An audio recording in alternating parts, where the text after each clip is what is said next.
All right. Good morning, everybody. This morning we're gonna talk about Psalm 123. It's another of the 15 Songs of Ascents. It's further classified by the Brahman commentary as a community lament psalm.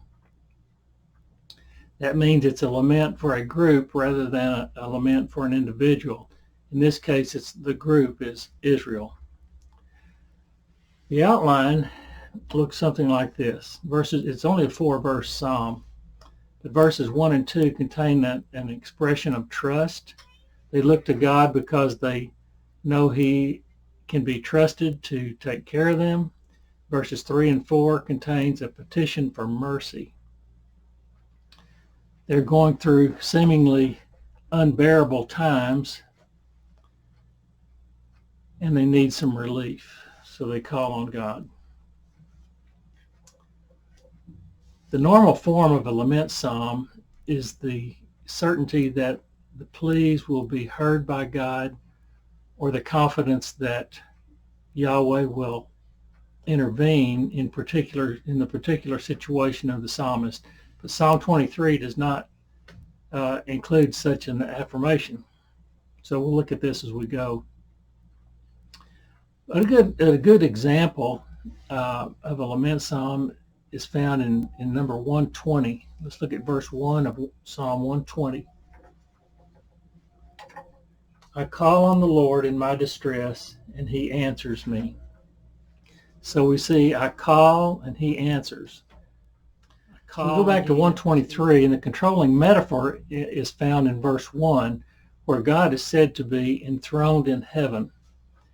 With that, we will see that the eyes of the psalmist are lifted up to Him as the eyes of the character slaves of the psalm are fixed on the hands of their master. That's an interesting thought, interesting thing to see. These would be the lowest level slaves in need of the greatest humility to approach their master. One was male and one was female, and these are the lowest level slaves. They needed even more humility than anybody else to approach the master. So in the first 2 verses, the word eyes appears no less than 4 times. The word eyes, just like your eyes. Having said that, about the number of times the word eyes appears, we will note that in Psalm 23 is loaded with other repetitions as well. For example, eyes appears 4 times, as I said. The image of the hand, which we'll see as we go, appears in 2 verses. The phrase or the implication of to you or to Yahweh appears 2 times. Mercy, the word mercy appears 3 times. The phrase we have endured to the end appears 2 times. And the concept of shame and contempt appears 2 times. Okay, let's get to it. Verse 1, Psalm 123. I lift up my eyes to you who sit enthroned in heaven. I lift up my eyes to you. If there is any doubt as to whom he is referring, he references the one who is enthroned in the heaven. This for sure is the Lord. This is very similar to the way Psalm 121 begins. Look at Psalm 121 verse 1. It says, I lift up my eyes to the mountains. Where does my help come from? So there we talked about the meaning of the reference to the mountains. Jerusalem was built on a mountaintop, and it was surrounded by, 4 other mountains. So you had this group of mountains, and the pilgrims of on their way to Jerusalem would lift up their eyes to Jerusalem or to the hills, and the reference to the hills is actually a reference to Jerusalem. And the rhetorical question is, from whence comes my help? It obviously comes not from the hills, but from what is in the hills, which is God. And so that goes back to verse 1 of Psalm 123. I lift up to my eyes to you who is enthroned in the heavens. It's the same kind of thing. He's lifting his eyes up to the heavens, but he's not looking at the heavens. He's looking to the one who is enthroned in the heavens. So in Psalm 123, the act of lifting the eyes has a special meaning: to look at something longingly or with desire, which we will not see until we get to verse 2. But here he lifts his eyes to the one who is enthroned in the heavens. We could easily overlook this phrase and read right over it as if it belongs there naturally and not even needing to consider it, and read right over it, except it is the anchor for the entire psalm. This fact that God is enthroned in the heavens is going to override everything that we're going to be talking about today. It has to be there, and we need to stop and consider it.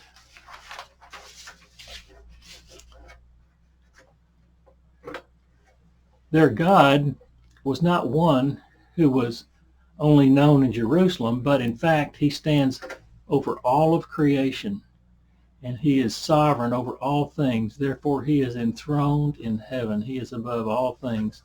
This act of lifting his eyes, the psalmist's eyes to God, is interpreted metaphorically in verse 2 in relation to a male or female slave with their eyes fixed on their master. Actually, it's fixed on their master's hands, which is a very interesting thing. I think you'll agree. Look at verse 2, Psalm 123.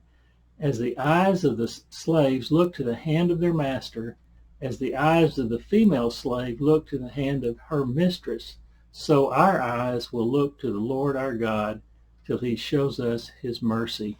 All right, that's verse 2. Regarding the eyes of the slave looking to the hand of the master, we need to understand that relationship between the slave and his master. The slave knows the master so well, and to watch his hands to fully know what is expected at the present, what is expected of him to do at this instant in time. The slight move of the fingers. The master is sitting there. The slave is fixed on his eyes are fixed on the hands of the master, and the master will just move his fingers slightly. The slave will see his fingers move, indicating that he should proceed with what the slave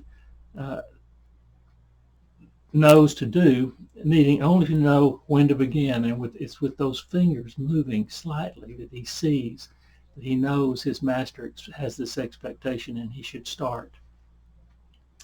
The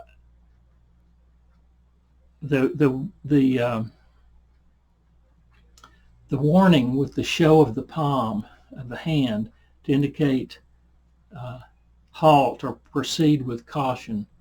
The slave is once again has his eyes fixed on the hand of the master. He moves his fingers to indicate proceed, and he will just show the palm of his hand slightly, and the slave will know to stop or to be careful with what he's about to do.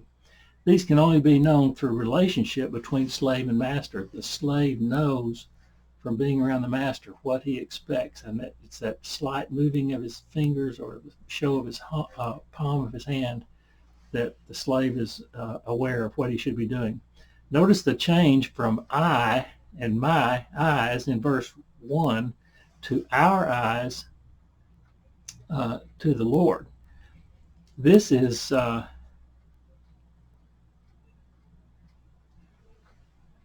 singular of the psalmist, changing singular in reference to the psalmist, changing to plural to indicate community. So the psalmist lifted up his eyes in verse 1, but we're well aware that this psalm is now, it's about the collective, the community, with the change to the plural in verse 2. The singular eyes of the psalmist approach his Lord as the eyes of a servant approach his master.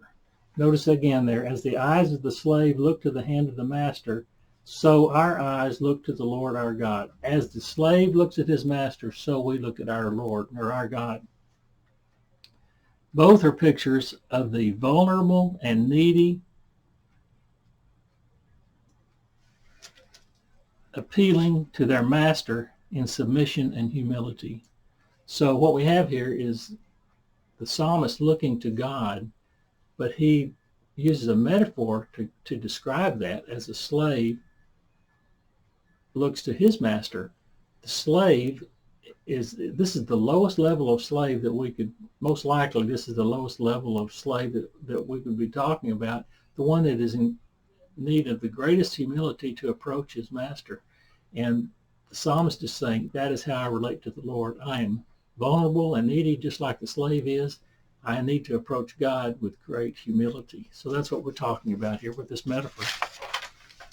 As they place their needs into the hands of those who have authority over them, the slave places his needs into the hands of his master. As they place their needs into the hands of those who have authority over them, so the community watches attentively until the Lord shows them mercy. They watch. They've lifted their eyes to him and they watch, just like the slave lifted his eyes to his master's hand, watching, waiting to know what is getting ready to happen.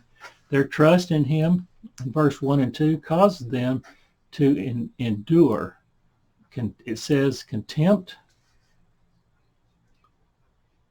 Actually, we haven't read that yet, but what we'll find out is that it causes them to endure contempt and ridicule until he responds to their prayer in verse 3 and 4, which is not yet come. All right, so let's look at verse 3. Verse 3 says this, "Have mercy on us, Lord, have mercy on us, for we have endured no end of contempt." Have mercy on us, O Lord, have mercy on us, for we have endured no end of contempt. The prayer is for mercy. Mercy from the one who has the authority to grant it, the Lord. We've talked about that before. If you're going to ask for mercy, it doesn't do much good to ask for mercy from somebody that doesn't care what you're going through or doesn't have the authority to grant the mercy. You got to go to the source. You got to go to the guy that can grant the mercy. And what he's done here is gone straight to the Lord. The call is still plural. Have mercy on us, he says, the community of Israel. That's who we're talking about. The basis for the request is that we have endured no end of contempt. It goes on. That means it goes on and it keeps on going on. This feeling of no end is based on the Hebrew word sabe, or I'm not sure how you pronounce that, but S-A-B-E, which means to be full or satiated. And satiated means overfill or gorge or glut. It means full to the brim. Can't put any more in it. They are confessing that they have had their fill. The NIV says had their fill. They have had enough. That's what the CSB and the HCSB says. They've had enough. Actually, more than enough is what the ESV is saying. More than enough of shame and contempt. We've had all we can stand. NASB says much more than enough. That goes a little bit goes a long way. They've got a lot, and it's gone all as far as they can go. During Paul's day, he would tell them, you can't. He said, they are basically saying, we can't endure anymore. We just can't take it. In Paul's, I know where I'm going with this. During Paul's day, he would tell them, you can endure more and you will endure more if necessary. For what? My grace is sufficient. Paul told us that in 2 Corinthians 12:9. They are saying, we can't take it. We're filled up with contempt and ridicule. We need some mercy. They do need some mercy. but they only get the mercy when God is ready to give it in his timetable. Paul says you can and you will take. You can take more and you will take more if you have to. All right, let's go to verse 4, or if you need to. Let's go to verse 4. Verse 4, we're going to see a repeat of that statement, endure to the end. Verse 4 says, we have endured no end of ridicule from the arrogant, of contempt from the proud. Those of you who have been studying with me for a while know how I get really hung up on the Hebrew word nephesh, N-E-P-H-E-S-H. It means the soul or a living being. The nephesh is what man became at creation when God, you remember, he formed him from the dust of the earth. He breathed the breath of life into him. And when he breathed the breath of life to him, he became a nephesh. He became a living soul. He became a living being. So what that basically means now to us is that this is the totality of existence. When we see the nephesh, it's the totality of existence. The deepest level is the level of the heart, but even deeper than the heart. This is what man became, a living soul. So for verse 4, many of the translations, say, for example, the ESV, the NASB, and the King James, translate nephesh as our soul in verse 4. So it says, we have endured no end. They say our soul has endured no end or something like that, but it uses the word soul, our soul. In the NIV, it says we, the Berean, and some others say we. So nevertheless, we get the idea. If you go to the other translations, you see our soul is a better translation for what we're talking about, because our soul is the fullness of our being used in the context of all we can take. You see what I'm talking about? It's the fullness of our being. I can't be any fuller than this. And I'm dealing with something that I can't deal anymore with. So it's two things that are compatible, that go together in descriptive terms and meaning. So what are they? What can they have no more of? He says, no more what? Contempt from the proud and ridicule from the arrogant. That's what it says there in verse 4. We have endured no end of ridicule from the arrogant or contempt from the proud. Contempt, that means deserving of scorn, feeling that the person is worthless. If somebody holds you in contempt, that's the way they're looking at you. You deserve it. You deserve scorn, and you're a worthless person in my eyes. That's what they're having to endure. They're enduring ridicule from the arrogant. That other was from the proud, so we're still talking about proud and arrogant here. The literal for ridicule is mocking and derision. All right? So this is a public display of ridicule and contempt. So not only are they having to put up with it from the guy that's dishing it out to them, they're having to put up with it knowing that everybody's seeing it. So it's a lot of pressure on them. The implication here is that they seek mercy from this public contempt and ridicule. And I feel certain if the psalm was a longer psalm, they would seek the avoidance of being put to shame in such a public manner. They're being held in contempt publicly. They're being ridiculed publicly. And we've seen other lament psalms where they would pray for the Lord to not to hold us. Let's see, let me read it to you. It was to keep them from being put to shame in a public manner. We had if you recall this, as we studied the lament psalms, we had a document that we prepared as we went through it with commonly occurring terms and the definition that goes with them. We went through them in class. I recorded them. We've got a video on it. It's entitled Commonly Occurring Terms in the Lament Psalms. It's in a playlist on lament psalms. So if you want to look at that, you can. But I wanted to read to you what let me not be put to shame is.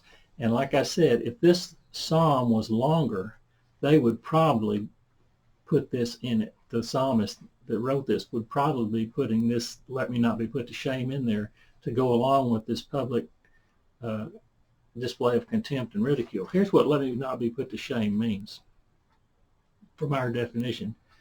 Keep the psalmist from public humiliation and disgrace as a result of actions by his enemies. Many times the psalmist asks his enemies to be put to shame. In other words, give them what they're trying to give to me, but actually deliverance by God from humiliation would automatically humiliate them because their taunts to the psalmist are that his God has no power. So they're mocking God probably as part of the process here of holding them in contempt and ridicule. They're probably ridiculing them because they worship God. And we have seen in other lament psalms when they pray or ask for them not to be put to shame, they're really, in addition to that, they're wanting God to turn it back on their enemies. But the very fact that God would deliver, if he delivered them from this being put to shame, it would automatically put their enemies in shame because that was what they were being mocked about.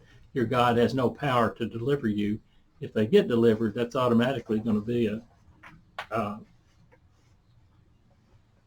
turning the tables on their enemies. So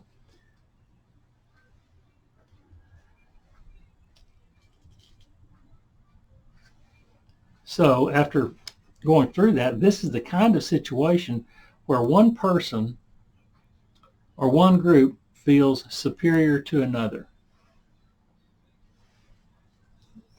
Israel is going through this thing where they're feeling that they can't endure this contempt and humiliation anymore. There's a group that is putting them through this, and that group is feeling superior to Israel. And that's how they get in this situation. For a couple of examples could be sometimes rich over poor. The rich would feel superior to the poor. They might be mocking them. They might be harassing them. They might be ridiculing them, and that sort of thing. It could be master over slave. Now, those two situations, rich over poor, master over slave, might be met with, if those things are going, that might be met with common decency might limit that, or public opinion might limit that. But there is another set of pairs that occurs with regularity, and there's nothing going to stop it. It's a victor in war over their captive. If there's a battle or a war and some people are taken captive, their victors are always going to feel superior, and they're always going to be able to lord it over their captives. That's just the way it is. We've seen that all the way through the Bible. The victor stands over the captives and lords it over them. I want to give you an example.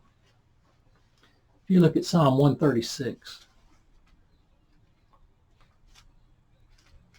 we've looked at this before, but let me read the first three verses of Psalm 136 to you. Well, I'm not sure that was it. It's 137. Got a little mistake there. 137. Psalm 137, verses 1 through 3. By the rivers of Babylon we sat and wept when we remembered Zion. There on the poplars we hung our harps, for there our captives asked us for songs. Our tormentors demanded songs of joy. They said, sing us one of the songs of Zion. What the captor was doing was tormenting them and ridiculing them, making them sing songs of joy when they're captives, and that's the joy is the furthest thing from their mind. They're tormenting them, they're ridiculing them, they're holding them in contempt, and that sort of thing. The captors were never relented. They never let up. They only torment, demand, and ridicule. Their plea from the psalmist of 123 would be for mercy and deliverance, for they have endured no end of ridicule from the arrogant and the contempt from the proud. Sometimes we feel like God's answer to our call for mercy is slow in coming. When we're going through hard times, we want it now. Sometimes God's timetable doesn't allow for an answer, the answer we're looking for now. Judah was in captivity under Babylon for 70 years. And when they got free of that, they were free to go back to Israel and back to Jerusalem, but they were still under the thumb of the Medes and the Persians. When they got free of them, they were under the thumb of Alexander the Great and the Greeks. When he got free of them, they were under the Romans. So the cry for mercy sometimes takes a little time to get to us, okay? Another example I think of often is found in 2 Kings 18. And we've used this before, and I think it's very important to realize on a number of levels. But 2 Kings 18 is another set of ridicule and things about torment that we're going to talk about. That the Assyrians, 2 Kings 18, the Assyrians had conquered the northern kingdom. The Assyrians, you recall, were they weren't a world power, but they were the major power before Babylon became a world power. The Assyrians had conquered the northern kingdom. Now they were coming for the southern kingdom and Jerusalem. Jerusalem was surrounded, and King Hezekiah was forced to listen to propaganda and taunts with no way out. That's what surrounded means. Chapter 18, verse 19 says this.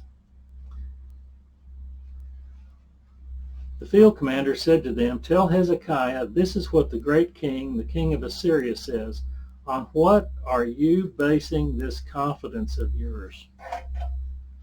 Okay, they were not willing to submit to Assyria, and even though they're surrounded, they're apparently showing some kind of confidence, and Assyria is responding to it. They say in verse 21 and 23, chapter 18, verse 21 says, "Look, I know you're depending on Egypt, that splintered reed of a staff which pierces the hand of anyone who leans on it. Such is Pharaoh, king of Egypt, to all who depend on him." You're counting on Egypt. They're not going to be able to help you. They're nothing more than a splintered reed. You lean on it, you're leaning on them to give you help. You lean on it as a splintered reed, you're going to do nothing but poke a hole in your hand. And verse 23 says, "Come now, make a bargain with my master, the king of Assyria. I will give you 2,000 horses if you can put riders on them." Just come over to our side, we'll give you horses. Then look at verses 28 and 29. 28 and 29. Then the commander stood and called out in Hebrew, "Hear the word of the great king, the king of Assyria. This is what the king says. Do not let Hezekiah deceive you. He cannot deliver you from my hand." Talking about the king of Assyria. Don't count on your king. My king is stronger. Then you go to verse 28 through 30. It says, "Then the commander stood and called out in Hebrew, 'Hear the word of the Lord, king, the king of Assyria. This is what the king says. Do not let Hezekiah deceive you. He cannot deliver you from my hand.'" And then verse 30 says, "Do not let Hezekiah persuade you to trust in the Lord when he says, 'The Lord will surely deliver us.' This city will not be given into the hand of the king of Syria." Don't believe him. Don't let him tell you that. Don't let him convince you of that. Then verse 31 and 33, do not listen to Hezekiah. This is what the king of Assyria says. Make peace with me and come out to me. Then each of you will eat fruit from your own vine and fig tree and drink water from your own cistern until I come and take you to a land like your own, a land of grain and new wine, a land of bread and vineyards, a land of olive trees and honey, all of these wonderful things. And then he says, choose life and not death, meaning come out if you want to live. Otherwise, you're going to be slaughtered and you're going to die right where you are. Then verse 33. Now this is probably the biggest one of all of them. They're mocking God right here. Has the God of any nation ever delivered his land from the hand of the king of Assyria? You may think you've got a powerful God, but no God has ever been able to withstand the king of Assyria. Generally that's where they start. When a captor has captives, almost the first thing he wants to do is mock their God. It's just part of it. And this is where they're mocking God. They were subjected to constant, unrelenting ridicule and lies. Surely they would be tempted to surrender the promise of horses, the promise of land and houses and all those things, vineyards and all these various wonderful things we're going to let you have. You can live just like you live now if you just surrender. So they've got all these lies they're having to deal with and propaganda. Surely they would be tempted to surrender to the Assyrians rather than face starvation and the sword. And that's what we're talking about. But what? Look at verse 36. But the people remained silent and said nothing in reply because the king had commanded, do not answer him. Hezekiah told them, no matter what they say to you, don't respond. So they didn't. All right, we're getting close to the end here, but let's jump over to chapter 19, verse 35 and 36. 2 Kings 19, verse 35 and 36. I've used this so many times because I'm so impressed by it. Let me read this. 2 Kings 19, verse 35 and 36. That night, all right, picture this. All of these taunts are going on. The Assyrians have surrounded Jerusalem, and they're ready to pounce. They're ready to go in. The Israelites do not respond in any way to the taunts, offers of surrender, or anything else. They do not speak. All right, verse 35 and 36. That night, the angel of the Lord went out and put to death 185,000 of the Assyrian camp. We've seen this many times.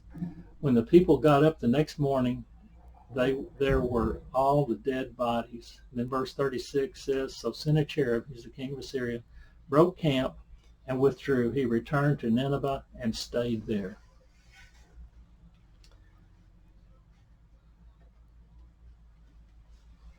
Okay.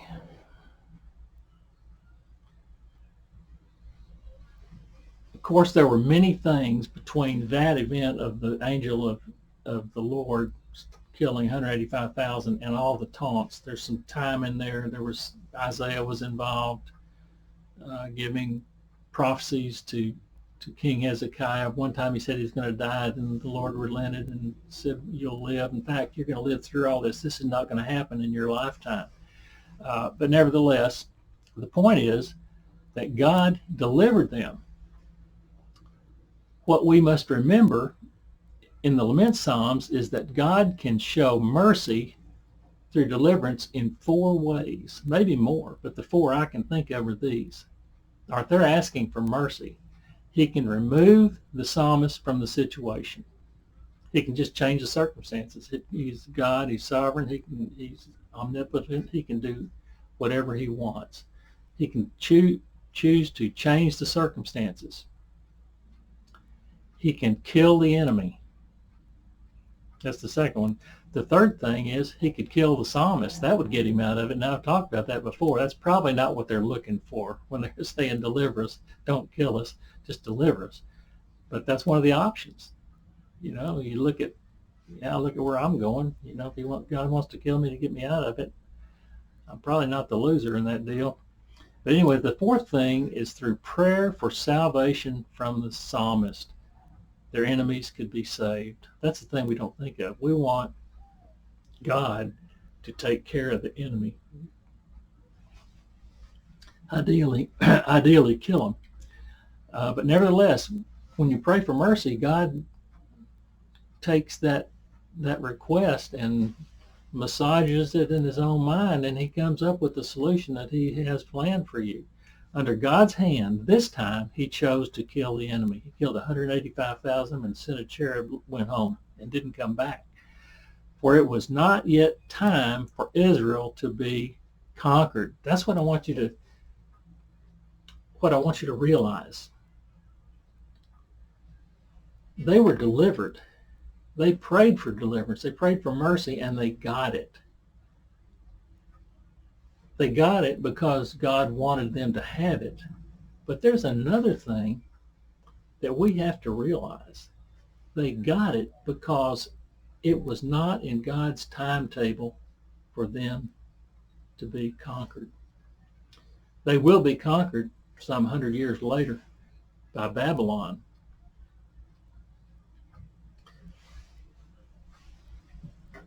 This might even be more important than the fact of deliverance, the fact that it doesn't fit their deliverance. Their being conquered does not fit with God's timetable, so he delivered them. We have to realize that. We can pray and we're delivered, but there's always purpose with God when he does things. And his purpose was that it's not time for you to be conquered. All right, I guess that's all I have for you. I want to read verse 4 to you one more time in Psalm 123, then we'll be through. Psalm 123, verse 4 says this: We have endured no end of ridicule from the arrogant, of contempt from the proud. All right, that's all I have for you. Thank you for listening today.